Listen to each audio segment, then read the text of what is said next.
Guys, welcome to another episode of the Single Dad's Cookbook. Today we're going to be making the perfect baked potato. For this, you need a couple of baked potatoes, one for each of you. So if you've got a family of 5, you obviously need 5.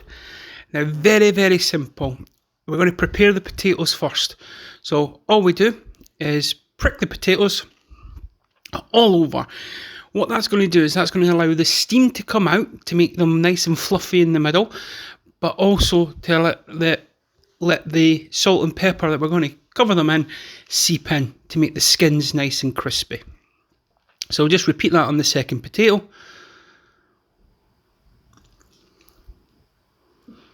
Then what we're going to do is we are going to get some oil. Again, I've got the spray oil here, makes it easier. Just gently spray, cover the potatoes in oil, give them a bit of a rub so they're completely coated. Then we're going to salt and pepper them before we put them in the oven.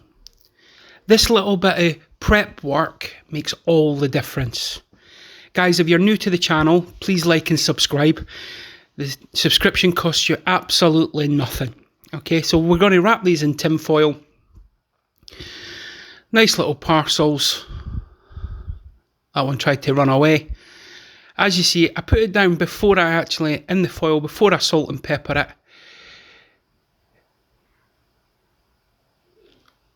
It just means any excess salt and pepper actually goes into the foil, which you're going to wrap and cover the potatoes in. I'm just repeating the process there. There you go, salt and pepper. Nothing too fancy. Again, I am not a professional chef.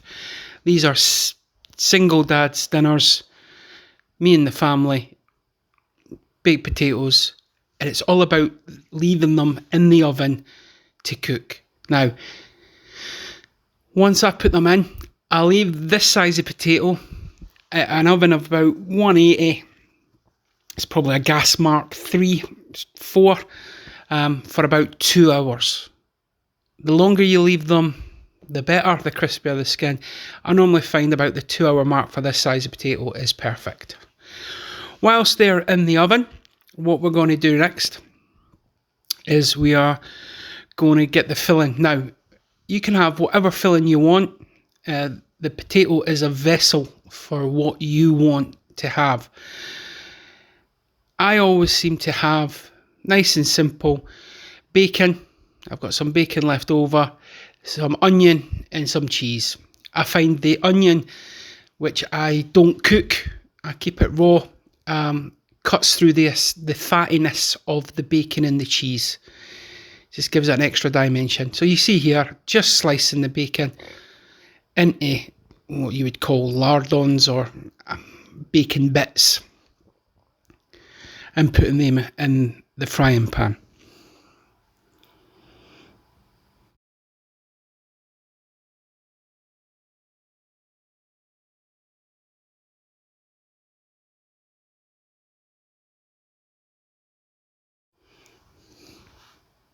Once we've got all the bacon, I always give the board a quick clean and knife a quick clean, just to make, obviously, hygiene reasons. We're going to be cooking raw bacon, and we're going to be having raw onions, so you don't want to cross-contaminate. Just give that a bit a wipe off, and we're good to go. So, like in previous videos, top and tail, and this is a fine dice because it is raw.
Now once you've cut that up, what I do is I salt and pepper the onion here. Again, you're just making sure that everything is seasoned properly, just lifts the flavours out. So we do that, mix it up a bit.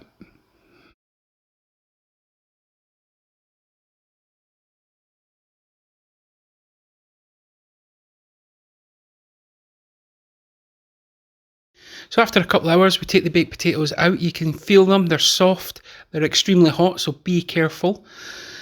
Once you open them up, as you can see, the skins there are looking absolutely perfect.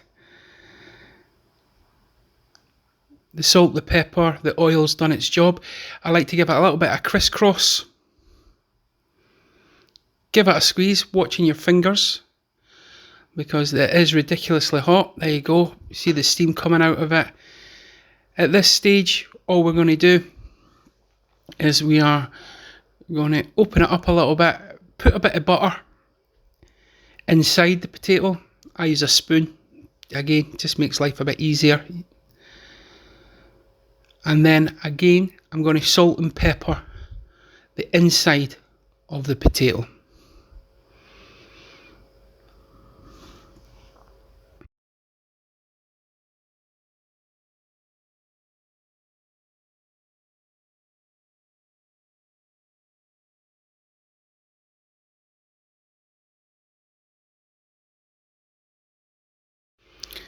So you just repeat the process with the second potato. Nice and easy. This is all about time. Now, you can have, baked potatoes are a great vessel for anything. Whatever your favourite topping is, the star of the show is the potato. And if you get that right, it carries absolutely everything. People have beans, stew, chilli. You can have it with a nice side salad. Whatever, it makes a great side with steak, all that kind of stuff. It is such a versatile dish, and one that you should really have in your repertoire. As you can see here, I grated some of the cheese. I like the bright orange cheese. It melts the best, I've found. You can get all the expensive cheese if you want. I just find that it's a bit easier. Now at this stage, you can either wrap it up again and put it back in the oven and let the cheese melt in. But I quite like the aspects of having the cheese just sort of melt as it goes. Now we're grabbing a plate, just going to plate this up. So we've got one potato there. Like I said, you can have a side salad with it. I'm just putting these two potatoes on the plate. Then we're going to use a bit of the onion, just a sprinkling of onion across the top. Cheese and onion, such a classic combination. And then with that crispy bacon that's been fried, we just bring it in. It's been dried off. We're just going to sprinkle that across the top. And there we have it. The perfect baked potatoes. Guys, like I said, if you can hit the like and subscribe button, it'd help. It costs nothing to subscribe. From my family to yours, I hope you're all keeping well in this uncertain time. Look after yourselves. This is a Single Dad's Cookbook, signing off.